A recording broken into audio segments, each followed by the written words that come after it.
जिन्होंने समय पर साथ दिया, उन रिश्तों की कद्र सबसे ज्यादा करनी चाहिए। तुम्हारा एकांत ही तुम्हें मनुष्य बना सकता है। भीड़ तुम्हें भीड़ बना देगी। चुपचाप सहते रहो तो आप सबसे अच्छे हो, और सच बोल पड़े तो आपसे बड़ा कोई नहीं। श्री कृष्ण कहते हैं, जो इंसान अच्छे विचारों और अच्छे संस्कारों को पकड़ लेता है, उसे हाथ में माला पकड़ने की जरूर नहीं पड़ती। वक्त जब न्याय करता है तो गवाहों की जरूर नहीं पड़ती। माफी मांगने वाले हमेशा गलत नहीं होते। कुछ लोग झुक जाते हैं रिश्तों को बचाने के लिए। श्री कृष्ण कहते हैं, यदि मीरा भक्ति मौन हो के सब सुन रहा है तो स्मरण रखिए, उसके मौन और विश्वास का उत्तर मैं स्वयं देता हूं। सिर्फ उस एक के सामने झुको, वह हर किसी के सामने तुम्हें कभी झुकना नहीं देगा। अच्छे लोगों की संगत में रहो। श्री कृष्ण कहते हैं, जो आपकी सही बातों का भी गलत मतलब निकलते हैं, उनको सफाई देने में अपना वक्त बर्बाद मत करो। एक दिन शिकायत आपको वक्त से नहीं बल्कि खुद से होगी कि खूबसूरत जिंदगी आपके सामने थी और आप दुनियादारी में उलझे रहे। एक बार माफ करके अच्छे बन जाओ, परंतु दोबारा उस इंसान पर भरोसा करके बेवकूफ मत बनो। अपने तो वह होते हैं जिन्हें आपके दर्द का एहसास हो, वरना हाल चाल तो रोड पर आते जाते लोग भी पूछ लिया करते हैं। मेहनत का फल और समस्या का हल देर से सही पर मिलता जरूर है। जब आप दूसरों का अच्छा चाहते हैं तो वही चीज आपके जीवन में वापस आती है। यही प्रकृति का नियम है। टूटी हुई चीज सबसे ज्यादा तकलीफ देती है। इसलिए जीवन में हर स्थिति में धैर्य बनाए रखना। श्री कृष्ण कहते हैं, अच्छे कर्म करिए और भूल जाइए। हर इंसान अपनी काबिलियत के अनुसार श्रेष्ठ होता है, इसलिए अपने आप को किसी और के साथ मत तोलिए। जब परमात्मा को आपसे प्यार होता है तो वो आपके लिए वही करते हैं जो आपके लिए अच्छा होता है, और तमाम लोगों को आपसे दूर कर देते हैं जो आपके काबिल नहीं होते। अपनी समस्याओं को कभी किसी के साथ साझा ऐन कीजिए। श्री कृष्ण कहते हैं, अगर कोई आपकी कीमत ना समझ सके तो निराश मत होना, क्योंकि कबाड़ के व्यापारी को हीरे की परख नहीं होती। मौन और मुस्कान, ये दो शक्तिशाली उपकरण हैं। मौन कई समस्याओं को हल करने का एक तरीका है और मुस्कान कई समस्याओं से बचाने का।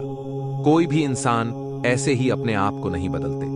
जिंदगी में कुछ हादसे ऐसे होते हैं जो इंसान को बदलने पर मजबूर कर देते हैं। जिंदगी एक बार मिलती है, ये बिल्कुल गलत है। सिर्फ मौत एक बार मिलती है। जिंदगी तो हर रोज मिलती है। श्री कृष्ण कहते हैं, करने दो जो आपकी बुराई करते हैं। ऐसी छोटी छोटी बातें तो सिर्फ छोटे छोटे लोग ही करते हैं। हिम्मत नहीं हारना, अभी आगे जाना है। जिन्होंने कहा था तुमसे नहीं होगा, उनको भी करके दिखाना है। श्री कृष्ण कहते हैं, मन खराब हो तो खराब शब्द नहीं बोलने चाहिए, क्योंकि मन तो बाद में ठीक हो जाएगा, परंतु एक बार बोले गए शब्द वापस नहीं आते। किसी को धोखा देना एक कर्ज है जो आपको किसी और के हाथ से जरूर मिलेगा। उस व्यक्ति की शक्ति का कोई मुकाबला नहीं कर सकता जिसके पास सहन शक्ति है।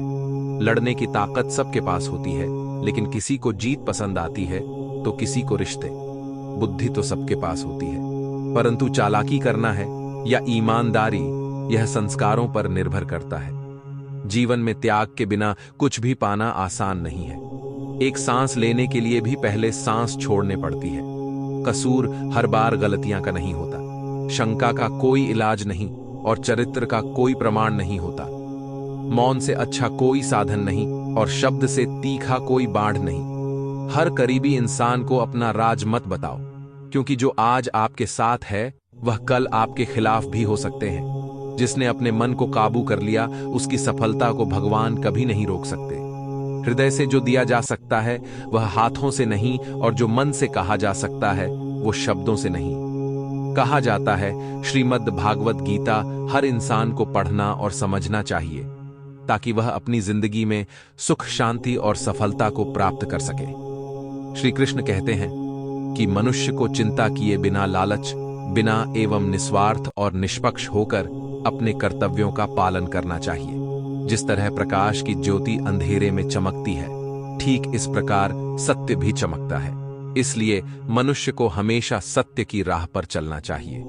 जिस मनुष्य के अंदर ज्ञान की कमी और ईश्वर में श्रद्धा नहीं होती, वो मनुष्य जीवन में कभी भी आनंद और सफलता को प्राप्त नहीं कर पाता।